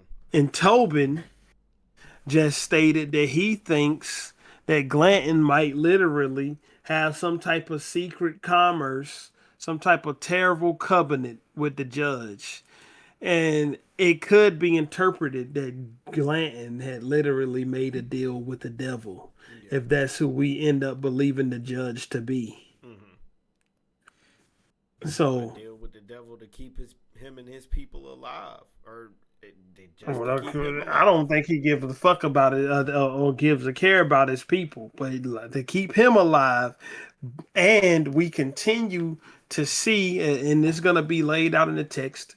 But we see that that Glanton, for whatever reason, just listens to whatever the judge tells him to do. Mm-hmm. At least through this chapter. So the judge called for one of the last two pack animals, and then he rode side by side with Glanton. Soon they were conversing like they were brothers, as if the judge knew him forever. Judge rode on his animal bareback with a little look of satisfaction about his face, as if this was all a part of his plan. He directed us to change course and ride towards a mountain range to the east. Glanton had made him aware of the situation that he'd gotten himself in, but of being naked of arms in this wilderness with half of a patcheria in pursuit of us had bothered him. He didn't let it show. What do you reckon was in those mountains he pointed us to? How did he know of it? How did he find it, and how did he know how to use it? It's almost like Tobin was asking these questions of himself. We rode until midnight and made a camp. Come the morning, We would see the horizon on the horizon. We would see the riders on the horizon. They were riding 4x6. Uh, there's no short supply of them either, but they were in no hurry. Judge had been up all night based on what the lookouts had said. He would go up the sides of a side of the mountain, take notes in this little book that he had, and then come back down. And he couldn't have been more cheerful. Two men deserted us in the night, and that brought our numbers down to 12. Well, 13, including the judge. I gave the judge my best study then and now. He appeared to be a lunatic, and then he appeared not to be. I always knew Glanton was crazy, but I can't make heads or tail of the judge. We rode out the next morning. There was willow, alder, and cherry growing out of the rocks. The judge just would stop and botanize, putting leaves from these plants in his book, and then catch back up with us, as if with the savages in view below us. So it's like we've been saying, and again we repeating it at this point, but you have to reiterate it. He is behaving as if he's in no danger with a pack of Apaches who kill first and don't ever ask any questions. Right there in pursuit. Like they know were being chased by them before they even met him, because Tobin said they knew at one point they were going to be backed into a corner and have to defend themselves or try to put up a front like they could defend themselves with guns and no gunpowder. So, but the judge is finding time to take up a botany hobby in the middle of this crisis. Right. And they're not close. The Apaches are not close to them yet, but they're tracking them. They are tracking them.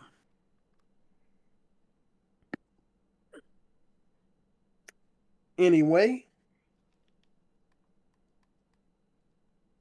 we came across a ground of all juniper, and we just rode on. We made no attempt to put their trackers off our trail. Rode all day. Saw no more savages. They were somewhere under the slopes below us, but we couldn't see them. And as soon as it was dusk and bats were about, the judge altered our course again. He just rode along holding his hat and looking up at animals. We got broken up in the juniper, and we sat quiet in the dark waiting to regroup. And when the judge returned, him and Glenn whispered amongst themselves, and then they just continued. And then we just continued riding. We rode until we reached a cave. Some of us thought it was for us to hide, and others of us thought it was crazy, but no, it was nitrate. It was nitrate in the cave. An ingredient in gunpowder, that's what it is. Mm-hmm. We left everything we owned at the mouth of the cave and gathered up all the cave dirt that we could pack into our wallets. And then wallets in this case are big ass bags, not the things that we carry in pockets, you know.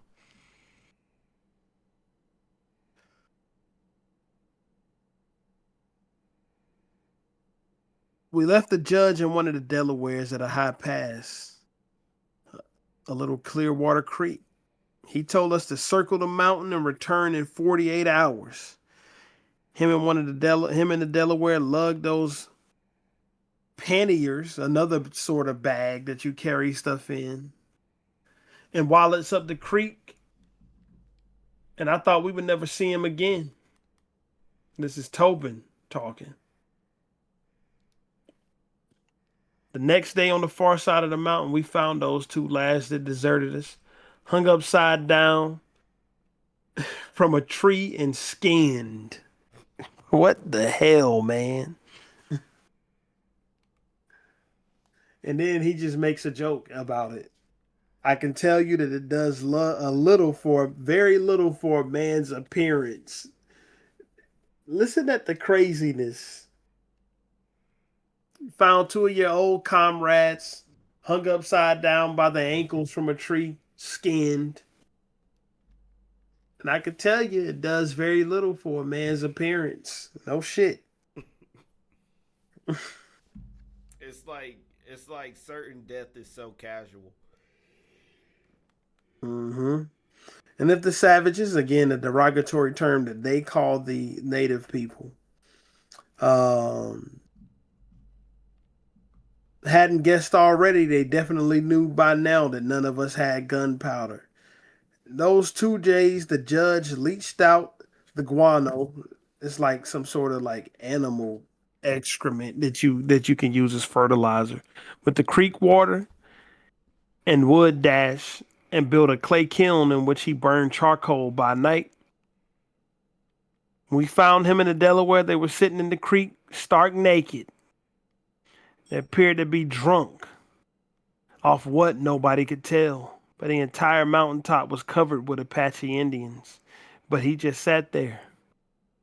When they saw us, they went behind the willow and came back with 2 wallets, one with about 8 pounds of pure crystal salt, salt petri. I don't know what that is. Well, I know what it is, but I don't know how to pronounce it. The other with about 3 pounds of fine charcoal that he ground up in a hollow rock, so fine that you could damn near use it as ink.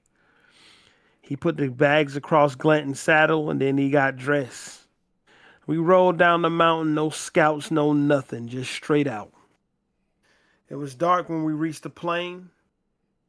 We were like the circus riders, no sounds, no nothing, just horses walking on eggshells. Had no way of knowing where the Indians were. The last clue we had of their vicinity at all were the poor buggers that were flayed hanging from that tree. We rode all night into the morning and came across a band of wolves that scattered and came back, but they didn't make a sound. This is another peculiar happening. Listen. Glanton halted us. The wolves slank off and came back. 2 of the Delawares broke off and backtracked a bit and found the kill. A half-eaten antelope buck. We set upon it with our knives and took the rest of the meat with us. The first meat we'd seen in 6 days. We ate it right there, raw in the saddle. Why? A pack of wolves can smell weakness from a mile away. They hunt. Mm-hmm. They hunt, they kill, they will hunt and kill you and eat you.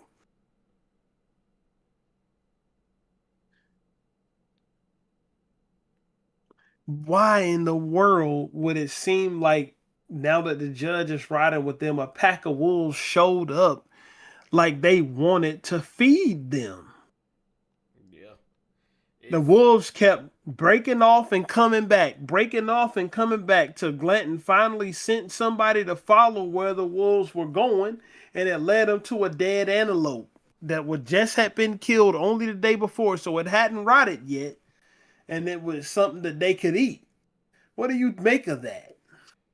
it's it's that spirit like being, bro. It's that spirit like being that they rolling with, bro. I lied to you not. I lied to you not. He it's too coincidental. It's too coincidental, bro. He's just it's and it goes more into like he's a spirit more than anything because it's like the animals is even fucking with him, and I'm eager to see if there's any more like animal encounters that they do have, like later on in the book. But I'm pretty sure something else is gonna happen, bro. He's And he gonna. also said the wolves followed them in complete silence. Even Mm-hmm. their steps didn't make noise. But go ahead. That's what I'm saying. Like it's. I'm waiting to really see the judge show a feat of strength because I feel like we haven't really Well, seen him show a feat of strength yet. he did. He showed one. We're gonna get to it. He showed one. Mm-hmm. Watch. So And all this time, the judge had barely spoken a word. So at dawn, we were on the edge of a vast Malpais. It's like a Badlands, that is basically a, you know what I mean, what's the word I'm looking for? It's Like a valley. not a valley, like a something like that. Something like a valley. It's Badlands, is rugged terrain. Mm-hmm. That's the word I'm looking for. Um, and the judge stood on top of a lava rock, and he gave us an address. It was almost like a sermon, but it was no such sermon that any of us had heard before. Beyond the Malpais was the peak of a volcano, the wind flapping the judge's old Benjamin about him, and he pointed out at that solitary mountain and delivered his oration. To what end, I still don't know. And then he concluded it with telling us that our mother, Earth, round like an egg, contains all things good within her, more paganism. And then he led his horse across the treacherous terrain, and we followed like disciples of a new faith. Crazy that a priest would describe it with those words. Crazy.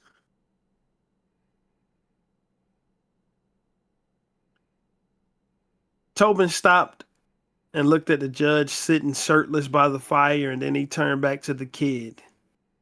The Malpais was a maze. You run upon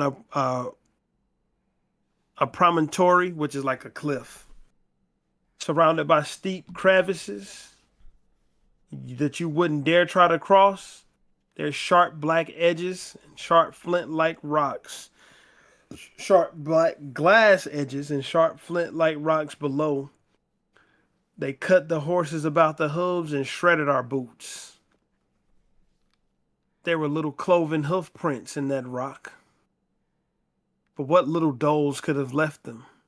Now I do not go against scripture, but may it be that there was some sinners so notorious that hell coughed them back up? It's a notion no more.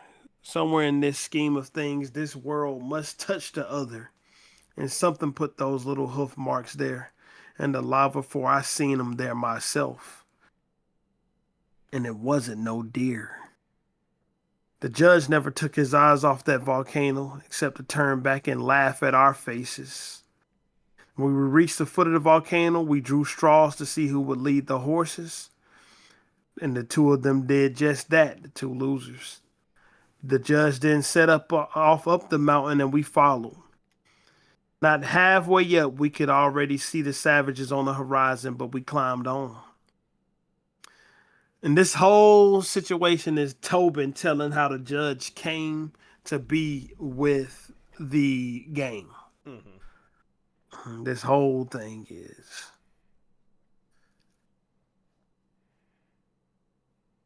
I thought at least that we would throw ourselves into the cauldron. Better that than be taken by those fiends. We reached the top about midday.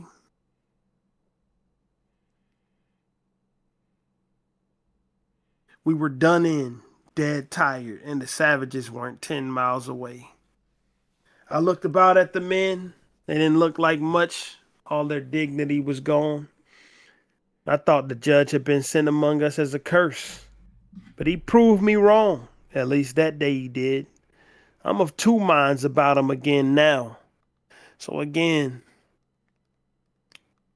Tobin ain't quite sure what to make of him. And that day he saw him as a blessing. And we're going to get into why he saw him as a blessing. But now he sees him as a blessing and as a curse. Excuse me.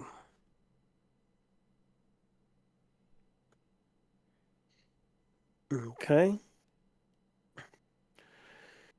He looked into the mouth of that cone, as if he came there just for the view, and then he sat with his back to the opening of the volcano and began to chip away at rocks with his knife. He implored us to do the same. It was brimstone that we had chipped away until we had about 2 pounds of it. The judge then took the wallets, the big sacks, and dumped the charcoal and the nitrate into a hole in the rock face and started to grind the mixture with his bare hands. This is that show of strength that I was talking about. Mm-hmm. He then added sulfur and worked it with his hands, all while the savages were drawing nigh. When I turned back to look at him, he had his pizzle out, pissing on the mixture with one hand, and he cried out for us to do the same. So he grinded up all of these pieces of ore, this brimstone, all of that. He just grinded it up with his hands into a paste. Mm-hmm. A ritual. And of course, not quite. You can see what he was doing? Took his pizzle out and pissed in the mixture with one hand up, cried out for us to do likewise, and every one of us except for Glanton did so. We pissed, and the judge on his hands and knees was kneading the mixture with his bare arms. And he yelled out at us, "Piss, man, for your piss for your very souls. For can't you see the Redskins yonder?" Another derogatory term. Asked the Washington football team. He was laughing this whole time, but he worked that foul black dough, a devil's batter. He pulled out a knife and smeared it across the south-facing rocks, stinking of piss and sulfur, but grinning the whole time and wielding that knife like he'd done this every day of his life up until this point. When he was done, he wiped his hands and sat back and watched the Indians, as did we. They were now at the Malpais. They had a tracker following in our every step. Don't know what they were tracking, though. Maybe our scent. And then they saw us scattered across the lava. One of them pointed up at us, and the rest of them looked up. They must have been thunderstruck to see 11 men across the summit. Thought they'd go after the horses, but they didn't. Their greed overcame them, and they rushed up the mountain towards us to see who would get there to kill us first. We watched them, and we watched the judge's foul matrix dry. Suppose that we had an hour. Hours passing over the sun. We given up on watching the rocks and the savages. Would have took that cloud a better part of an hour to pass across the sun, and it was the last hour we had left after all. However, the judge just sat there making entries into his little book. Then he saw the cloud the same as every other man did, and he put his book down and he sat to watch it. No one spoke. There was no prayers or curses. We just watched.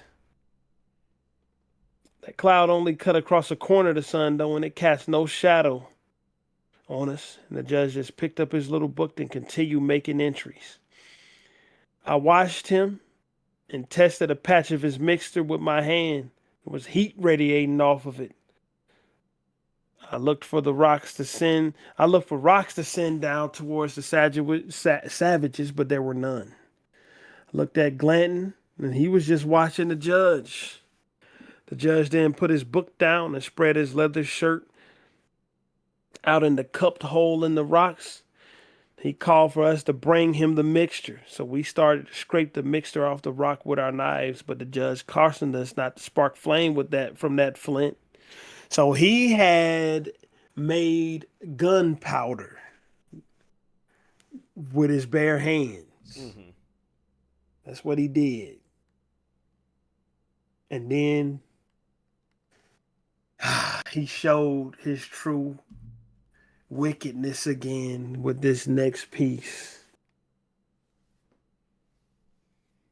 His wickedness and his cunning, intellect, all of that. The judge is something else. He then called out to Glanton. He said, Captain Glanton, come and charge that swivel born of yours. Let's see what manner of thing we have here. He charged and loaded both barrels and made a step towards the edge, but that was not what the judge meant for him to do. Into the maw of that great thing, Glanton didn't question him. He just fired his gun into the mouth of the volcano. And it made a sound that you rarely hear. Gave me the fidget, said Tobin. Then he called out to us to load our weapons, and we all did. And again, we stepped up to fire upon the Indians, but the judge would not have it. Into the maw. We did, and once we finished, he fired his own weapon down into the volcano, and he cautioned us back out of sight. He cautioned us back out of sight as he reloaded. Then he took a white shirt from his bag and stepped to the edge of the slope, waving it around, and called down to the Indians in Spanish. All of them are dead, save for me, said the judge. Have mercy on me. That got the Indians to talking, yapping on the slope like dogs. And then the judge turned to us with a smile and said, Gentlemen, listen to this. What's up with this fucking guy, bro? That's all he said. He had 2 pistols tucked in his belt. And he drew each of them, one in each hand. He was ambidextrous and commenced to kill the Indians. We needed no second invitation. First round of fire took out about a dozen of them. But we did not let up. Before the last poor nigger reached the bottom of the slope, there were 58 of them laying slaughtered among the gravel. They just slid down. The last of them shot was damn near a mile away from the muzzles and on a dead run. It was just sharp shooting all the way around. And not one misfire from that batch of wretched powder that the judge made. So we get back to what you said. That's why I didn't say no, it wasn't a ritual. I just said not quite all the way. Because we got, in this day and age, we have technology at the highest order. But yet, we still have gun jams, misfires, bullet just don't fire. What's the chances that a weird man with piss, sulfur, some dirt from a cave made flawless gunpowder? So like you said, a ritual, I believe. Tobin then looked at the kid and said, that was the judge. First I ever saw of him. He sure is a thing to study. The kid looked back at him and said, what's he a judge of? What's he a judge of? Asked Tobin. What's he a judge of? Restated the kid. Tobin just looked across the fire at the judge. Then he turned back to the kid and said, lad, hush now. Man will hear ye. He's got ears like a fox. And that's the end of part 2. Now I say that had to be rambly because it laid out a bunch of important characteristics about the judge in that one story. His mysterious nature is further painted out by him just appearing in the desert in the middle of nowhere to a gang of people who had just so happened to get together, who all claimed to have met him somewhere along their travels before they met him as a group. And that speaks to what your assessment of him is. He might just be an agent of chaos, some sort of spirit. He might be the devil or a demon. We don't know, but we know he's not natural. He's not of this world, at least it seems like. Right. Tobin even points out that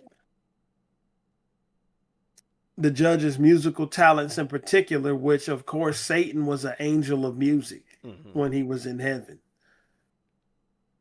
You know, it goes back to some of those old folk tales like with Robert Johnson, where he the of course the rumor or is that he went to the crossroads, sacrificed something, and came back with the devil's hands. He went one night not able to play the guitar at all, and came back um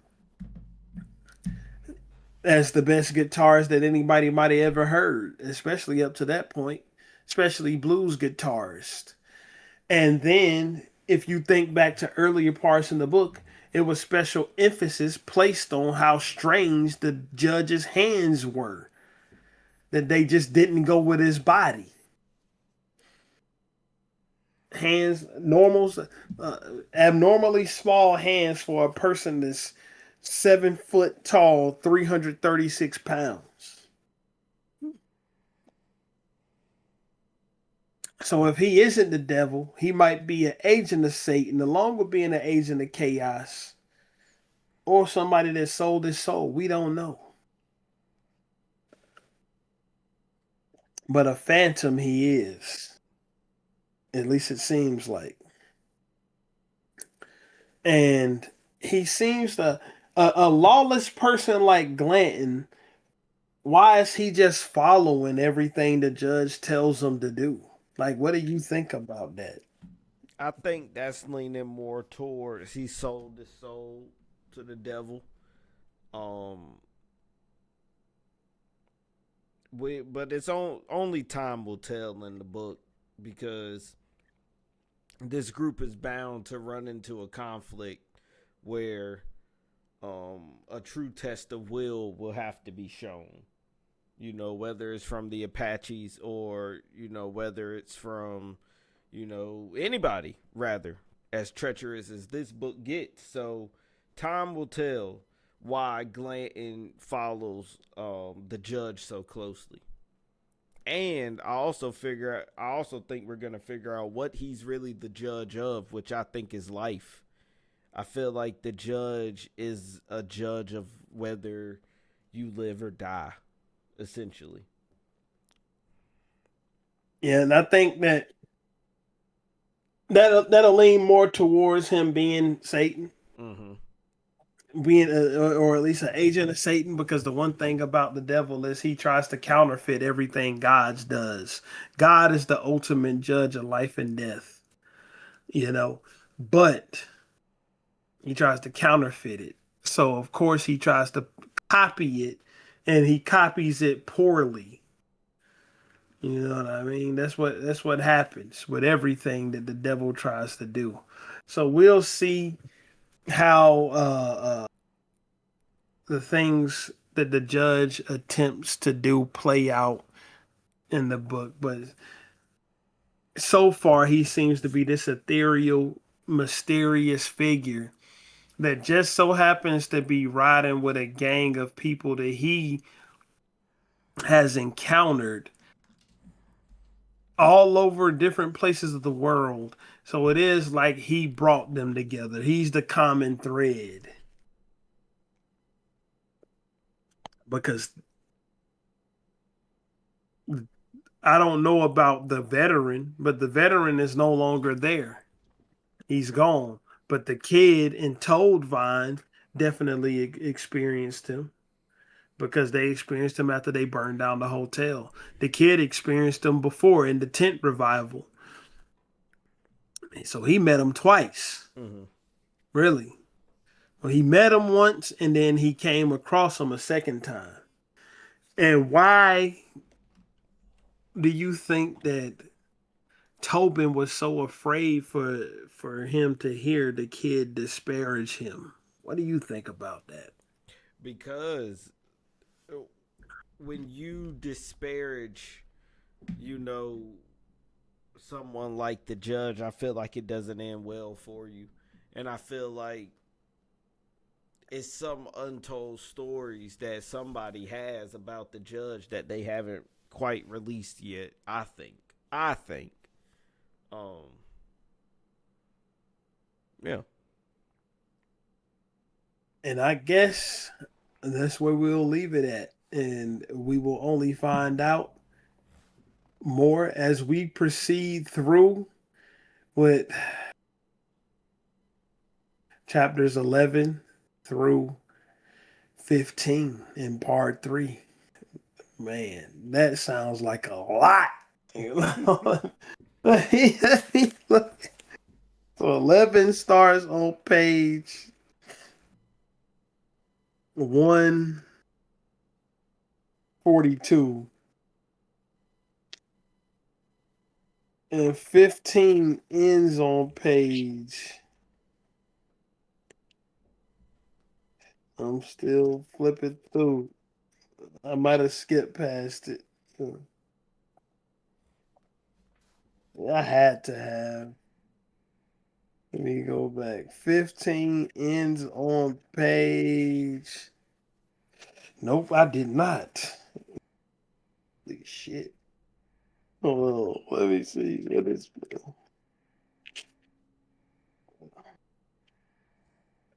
15 ends on page 232? There's no way. We will see you in part 3 with chapters 11 through 13.